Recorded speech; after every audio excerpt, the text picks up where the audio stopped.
I see myself from the perspective of the parent because I have a child, I have a son, and it brings you full circle with who you are and how you were raised and some of the things that were just damaging to a young, confused boy. So of course, what happens in the story, mom has to defend the son from dad because dad swung first. Because that's what he was, because that's what he was from. Aggregate what they can do with PTSD effects.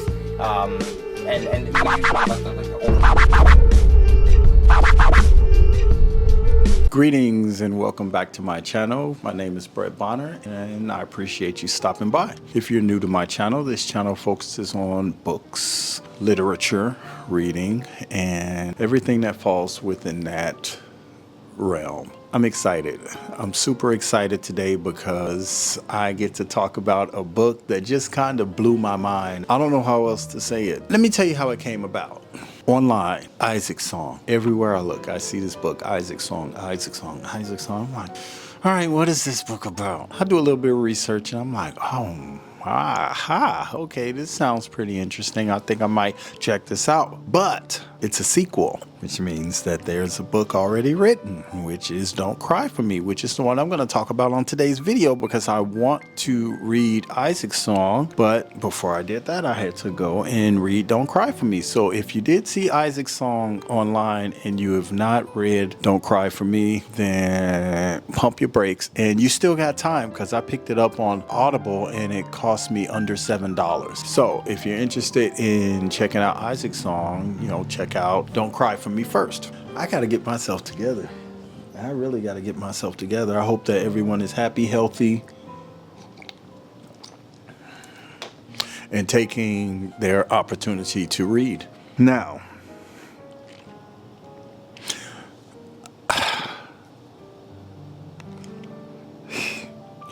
Don't Cry For Me was such a sad, very, very sad novel that needed to be made. And I'll say that to say this. I have a son, right? And this, let me back up. This is a lot. This is a lot to unpack for me.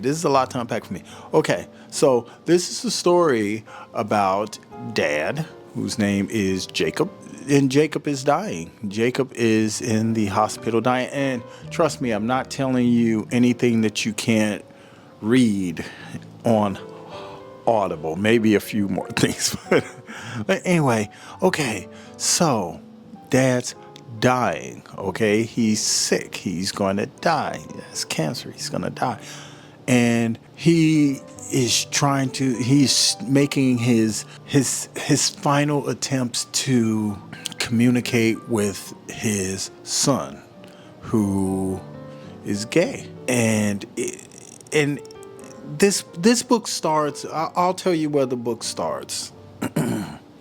It starts with Jacob's grandfather. So if we're talking 1922, we're talking about the end of people who have endured slavery, people who work the fields, people who in a lot of cases only know the fields. And we're talking about Arkansas. I won't tell you everything that happened in this story because I want to preserve your integrity. I want you to go into this novel, if you choose to read it, with a very, very open mind, because if it's closed, it's going to get peeled back. Layers are going to be peeled back anyway. So if you decide to go there, you're just going to be like, wow. And for me, this novel was very, very deep because I could see myself in the father so much just over the years, and to see how the closed-mindedness, but how the hate was bred into this man by his grandfather, because it was only back during slavery, it was only about survival, right? Survival was first. Survival, then food, shelter, security. There was a pecking order to this, and this was a time when things were very, very cut and dry. My grandmother was born in 1922. Yeah. And so her and my grandfather, they were very firm in their beliefs. I'll put it that way. They believed men this, women that, men this, women that. They didn't go outside of that because that was all they knew. So for a young boy to have to be raised by his grandfather, not his father, who would only be 20 something odd years ahead, at least his thinking would have been 20 years ahead of grandpa's. Follow? Okay, so he has to learn everything from his grandfather, who pretty much skipping a generation because he doesn't have his mother or his father in his life. So of course, he's one-sided, he's rigid. And to look at it from grandpa's perspective, it's you get old, you buy land and you leave it to your son, who gets out and finds himself a good woman and have a couple of babies in Arkansas.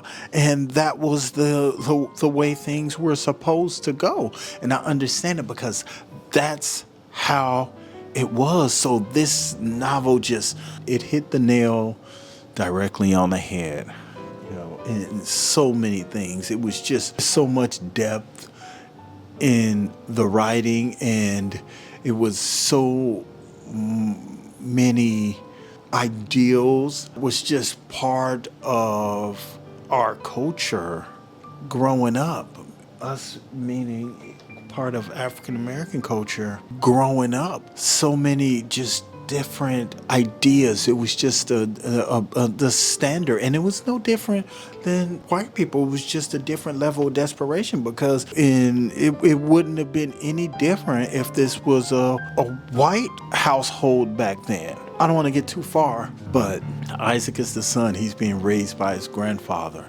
It's a situation where, look, you do what granddad said, and there was no deviating from it. When you reached a certain age, these were the expectations. When you reach further age, you were considered a man, and you had to be responsible for this and this and this and this. If you want to go, you can go. You can be 14, but you can go. If you want to strike out on your own, Paul wasn't going to say, no, boy, he might have told you you're not ready, but he's not going to stop you from going. So it's that type of environment. So now add a child so young that his teenage years fell around the 80s. And we know what the 80s was all about.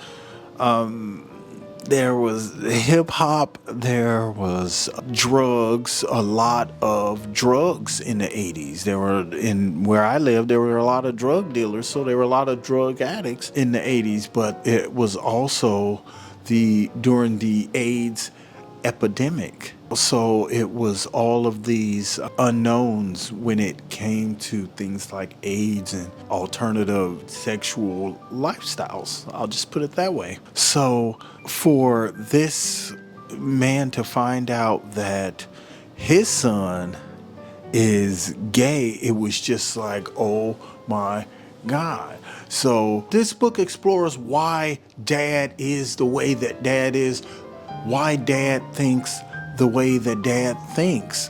And I'm just a man supposed to, and all these things I'm just listening to, and it's just echoing. It was like so deep down in my spirit. I'm like, I've heard that. I believe that. I understand. So I understood it from dad's perspective so much that the book became a learning tool for me.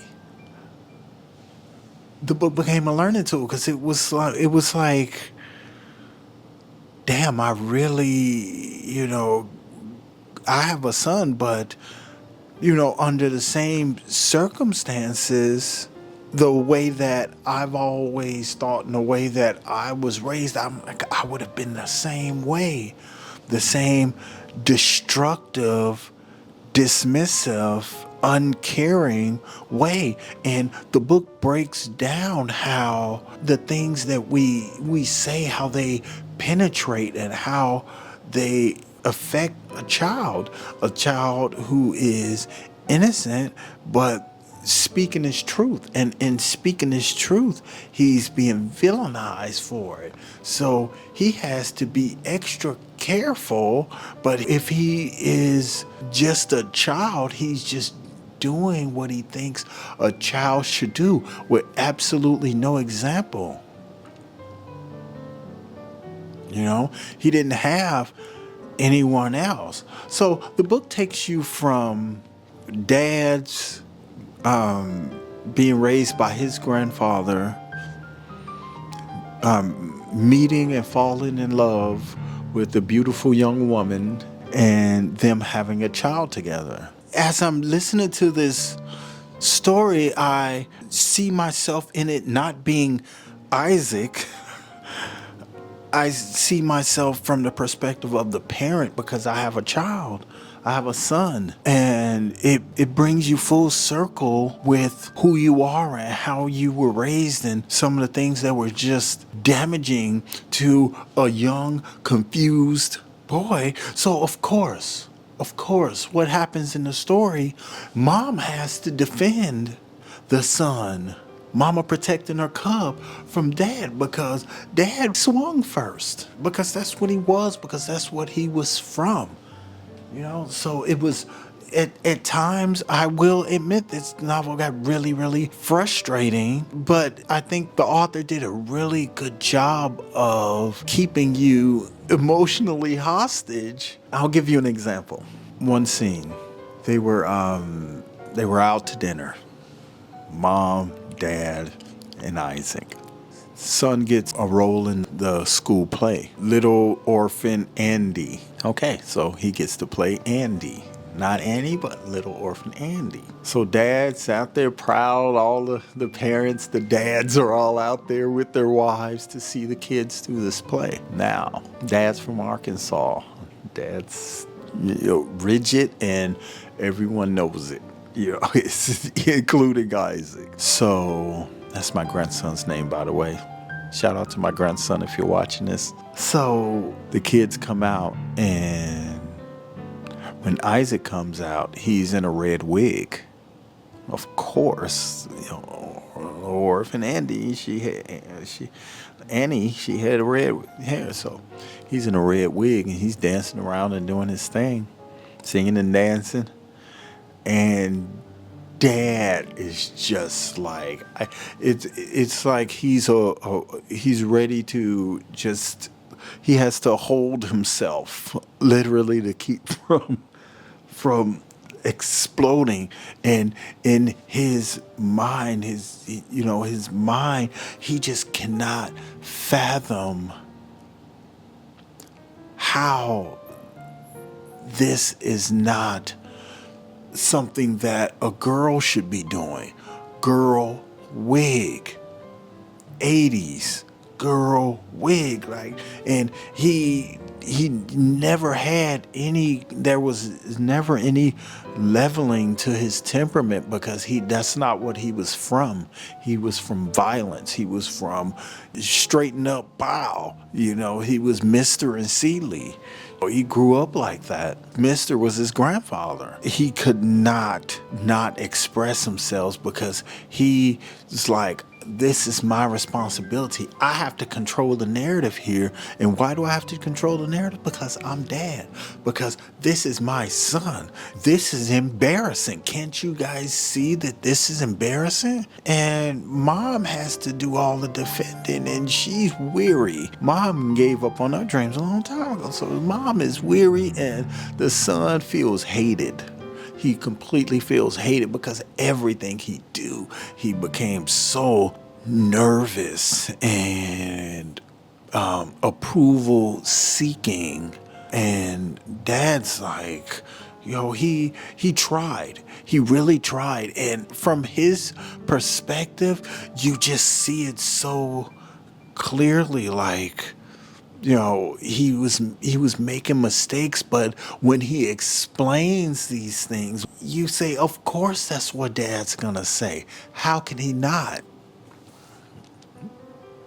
I would recommend this book to any father who doesn't understand or can't relate to their son or daughter because of them choosing a lifestyle that's not considered traditional.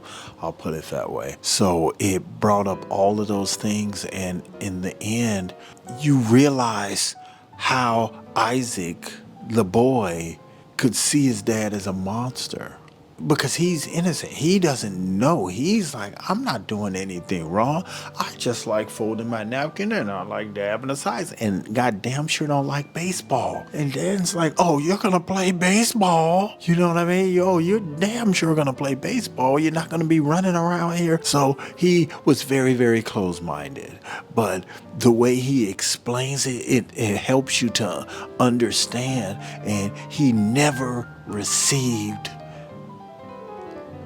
I'll tell you this.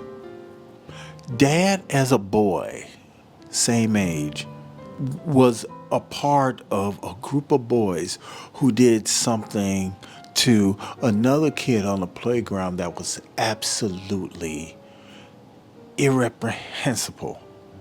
I hope I'm saying that with enough moxie for it to penetrate, because it was such a terrible thing that they did. It was one of those things where there's absolutely, positively no way that you're going to come out of this life unscathed. Any of you young managed boys are going to walk out of this life unscathed. It's one of those situations where it's like, oh, you're gonna regret doing that. And he did. Dad, when it all came full circle, it made you understand why Dad is so emphatic on his son fitting the mold that he had for him, because he knew what the world would do to his son. He knew what was possible just based on him being called gay. Plain and simple. That was enough. Him being called gay. They touch on the AIDS epidemic in the 80s, and they didn't stay there very long, but they did touch on that as it was relevant in the story without telling you the story. It's not part of the plot or the subplot, so it was not a thing. So I'm not telling anything. This book makes me want to read Isaac's song that much more. I kid you not. I'll be honest. I felt like I learned so much from reading this novel. I kid you not. It seems to me like this novel could serve such a greater purpose if you could just drag these 40 and 50-year-old men, even 30-year-old men, and force them to read. So when that thing happens and your son and your daughter, they come to you, or you notice that they're not the same and they're coming asking you questions that you don't quite feel are appropriate, or you just don't understand, you don't know what's going on, it kind of shows you just from one vantage point, only from the dad's vantage point. So of course there's so much that's been left unsaid in this novel, in this story. There is so much still